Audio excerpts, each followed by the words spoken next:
El presente trabajo tiene como objeto atender a uno de los conceptos más importantes que comparten disciplinas tan diversas pero interconectadas entre sí como la sociología, ciencia política o las ciencias jurídicas, y que además integra el nombre de la materia que nos convoca, teoría del Estado. Trataremos de explicar la progresión de este fenómeno como organización política establecida por y para una comunidad en los últimos momentos del medioevo, ya sumergiéndose en la era iluminada, la Edad Moderna.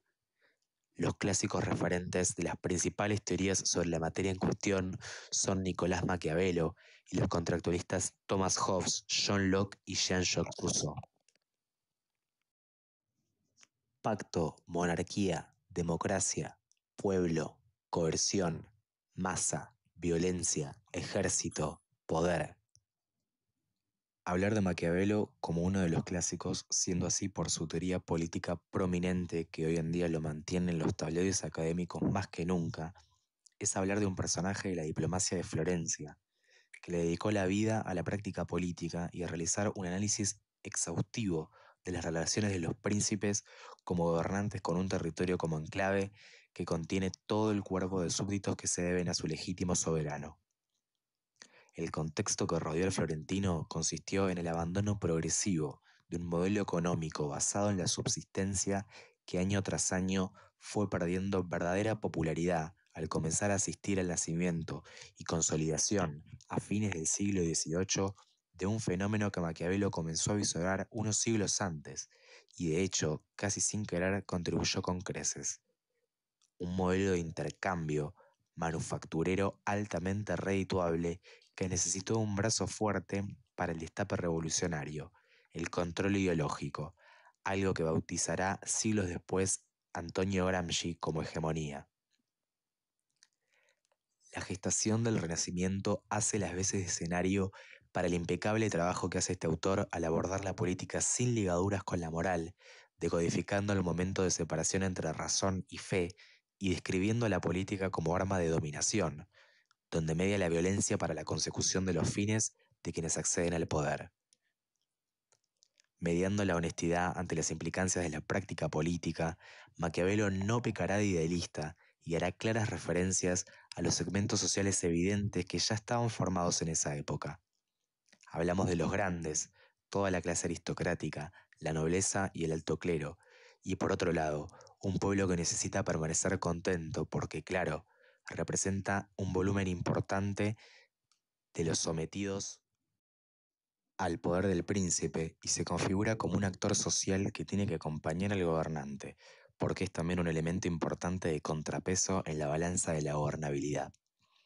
Por otro lado, parte de la obra maquiaveliana deja en evidencia que no hay tal búsqueda del interés general, más como frase utilizada para la cooptación o llamamiento a procesos sociales y políticos que contribuyan a la finalidad de una clase que se erige como la dominante, en este caso la clase burguesa, que de la mano de las primeras revoluciones gloriosas en Inglaterra, la revolución industrial de mitad de siglo, la condena al poder monárquico absoluto de Luis XVI en Francia y ulterior toma de armas del liberalismo, adquiere protagonismo incipiente y significa un cambio total de paradigma, alzado como preludio de un capitalismo que a posteriori tendrá expresiones en una línea consonante. Maquiavelo entrega pautas en los albores de la modernidad para el correcto funcionamiento del Estado con su territorio, su población y sus estructuras orgánicas. Menciona el elemento de la economía de la violencia como imprescindible para lograr cometidos. Se necesita de un shock, así los males no se caracterizan por gozar de una gran perdurabilidad. Virtud y fortuna como cualidades que combinadas hacen a la mayor potencialidad del saber y praxis política. Maquiavelo tiene su contemporáneo en el campo teológico, pero que a su vez también provoca mucho revuelo en las teorías del Estado, el reformista protestante Martín Lutero. La aversión de los dos por la autoridad del poder papal que uno cree que debe dejar de ejercer tutela sobre el poder político y en el otro cree que debe dejar de mediar entre la autoridad divina y sus fieles en la tierra, los une ante un mismo proceso que tiene que ver con el deslinde entre la moral religiosa y la práctica política, algo que es en esencia uno de los puntos centrales para entender el desarrollo burgués y su incidencia en la estructura del Estado.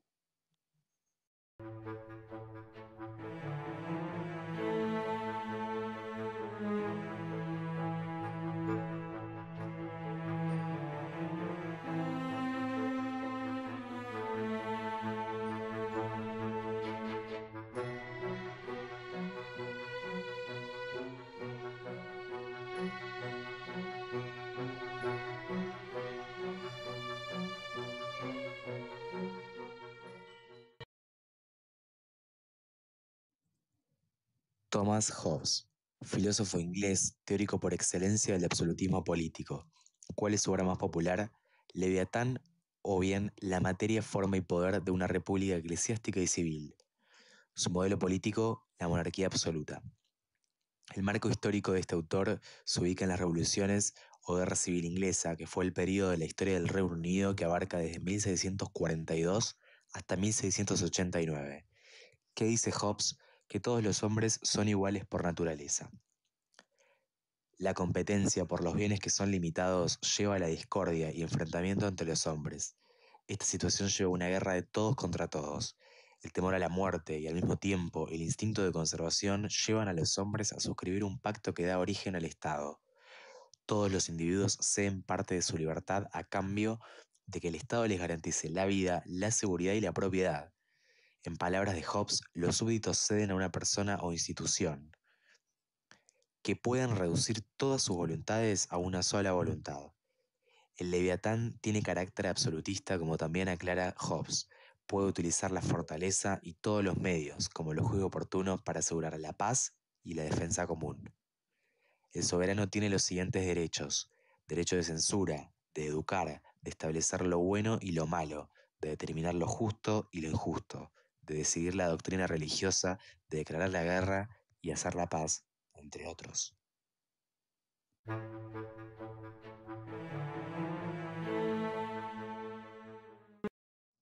John Locke, filósofo y médico inglés, padre del liberalismo clásico.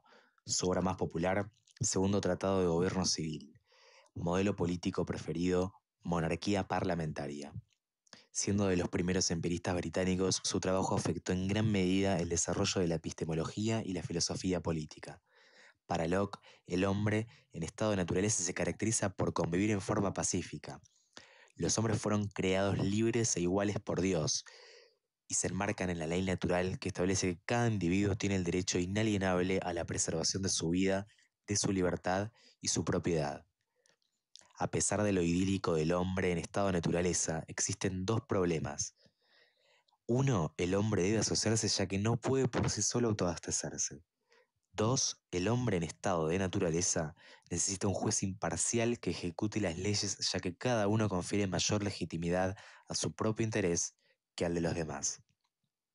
Quien fuera oriundo de Greenton, Reino Unido, va a decir que el contrato se estipula entre individuos y el gobierno y se debe respetar la letra del acuerdo.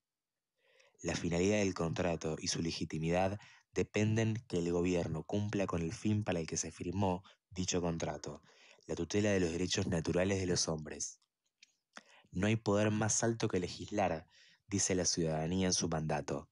Si la parte gobernante no cumple con el contrato o deviene en tiranía, esta ciudadanía está legitimada a nada más y nada menos que rebelarse.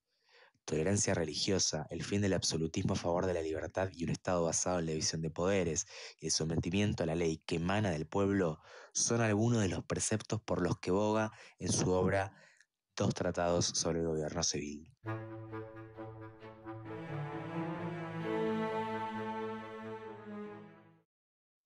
Jean-Jacques Rousseau, escritor, filósofo, músico, botánico y naturalista proveniente de Ginebra, ideólogo de la Revolución Francesa. Sus obras más populares son El discurso sobre el origen y los fundamentos de la desigualdad entre los hombres y El contrato social.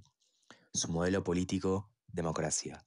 Pensador radical y revolucionario, desarrolla las teorías republicanas.